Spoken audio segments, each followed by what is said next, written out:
dibersihkan semuanya. Dan akhirnya tambah hari, dan sahabat ini bergumam, Masya Allah, luar biasa orang ini, luar biasa. Setiap datang pertama kali, kalau pulang terakhir, luar biasa ini orang, istimewa.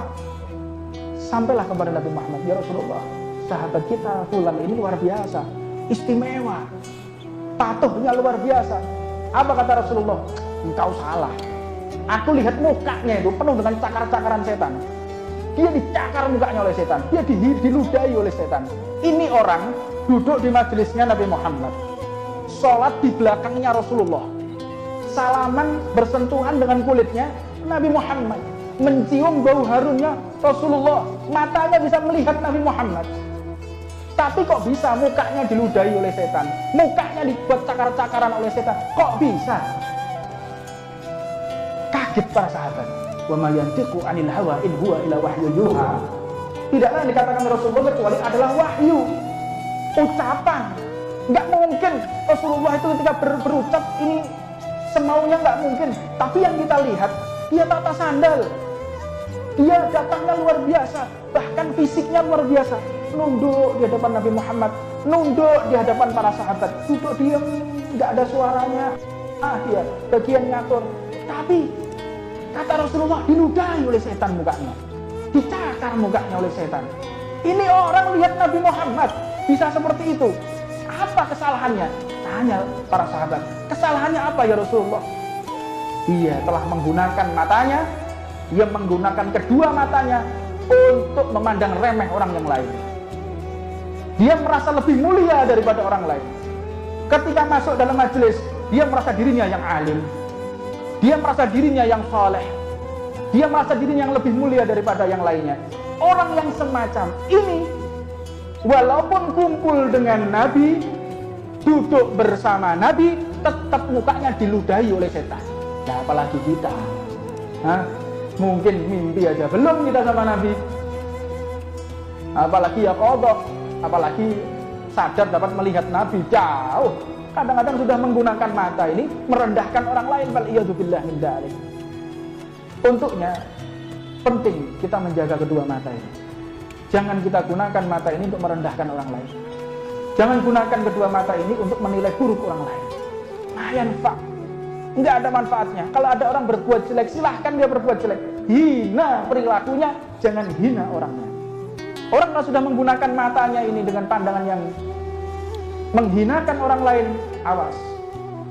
Lihatlah kisah-kisah Nabi Allah Musa alaihissalam. Ada satu abid di zaman Musa, abid ahli ibadah, 400 tahun dia berpuasa, 400 tahun 400 tahun berpuasa, 400 tahun tahajud, 400 tahun dia uzlah, hanya ibadah kepada Allah. Sampai punya keramat ya, sampai punya keramat. Keramatnya dia punya karomah. Kemanapun dia ada awan, maknanya apa? Ada malaikat. Ada malaikat di atasnya itu, malaikat ribuan malaikat di atasnya dia, kemanapun. Sampai kayak begitu karomahnya dia. Jadi kemanapun dia berada, jalan kemanapun, di atasnya selalu ada malaikat jalan. Jadi nggak pernah dia terkena sengatan matahari, nggak pernah. Luar biasa, abid, ahli ibadah.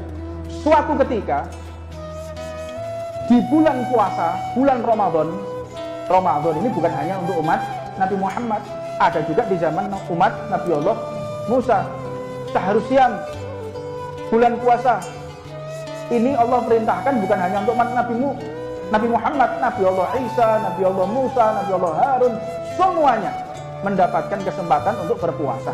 Nah, ketika di siang hari bulan puasa, si abid ini, ahli ibadah ini berpapasan dengan orang mabuk, serentengan orang ini, mabuk.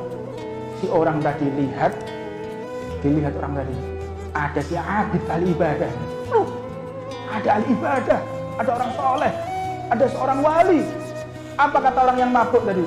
Astagfirullahaladzim, aku memohon ampun kepada Allah, aku telah dilihat oleh orang yang soleh ini, malu aku, malu. Akhirnya beliau memalingkan wajahnya. Si abid juga demikian, dia memalingkan wajahnya, dipalingkan juga wajahnya. Akhirnya tidak lama kemudian Allah mentakdir kedua-duanya ini meninggal. Bertatapan sama-sama memalingkan wajah, meninggal kedua-duanya. Begitu meninggal, si Abid ini dirangkul oleh malaikat, dipeluk oleh malaikat, dikawal oleh malaikat, sebagaimana janji Allah. Orang yang wafat dalam keadaan beribadah, dia soleh, dia setia kepada Allah, dirangkul oleh malaikat, dirangkul sampai kepada surganya Allah, kenikmatan Allah. Ini dimaksud di manzilatul ula. Jadi manzilah yang pertama yaitu fi makbarah, alam kubur. Nikmat alam kuburnya. Kata Allah, lah salah ini tempatnya. Ya Allah, salah. Orang yang mabuk di siang hari, masukkan dia di dalam kenikmatanku. Sedangkan Abid tadi 400 tahun beribadah kepadaku, azab dia di alam kuburnya. Bingung malaikat.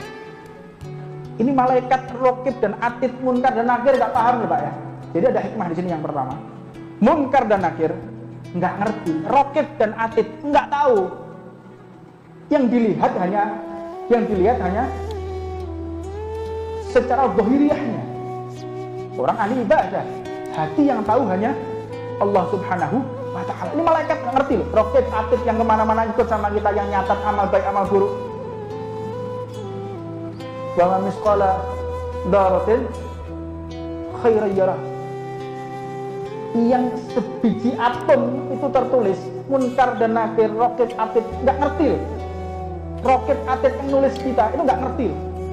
Tetap disetorkan amal baiknya. Kata Allah salah malaikatnya. Raqib, Atid salah, Munkar, Nakir salah. Masukkan ahli ibadah di dalam azabku, yang orang yang ngasih ahli maksiat di dalam nikmatku. Tukar, amalannya tukar. Kekejian dia, kemaksiatan dia tukar, masukkan ke ahli ibadah, amalannya ahli ibadah masukkan kepada yang makhluk tadi. Apa sebab?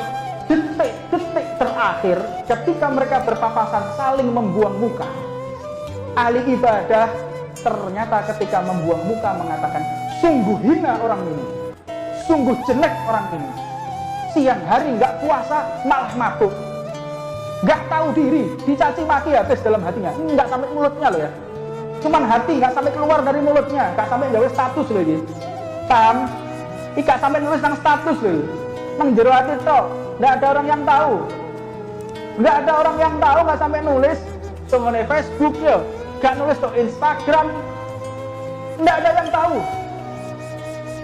Terbesit dalam hati, amal ibadahnya diganti oleh Allah.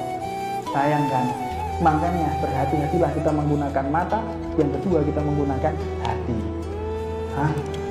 Ini 400 tahun Pak ibadah tidak ada artinya di hadapan Allah, manakala kita menggunakan mata kita merendahkan orang lain, merasa lebih mulia daripada orang lain. Fa'iyadzubillah min dzalik. Kita umur kita baru berapa, amalan kita baru berapa, sedekah kita baru berapa, kadang kita bisa menilai jelek orang lain.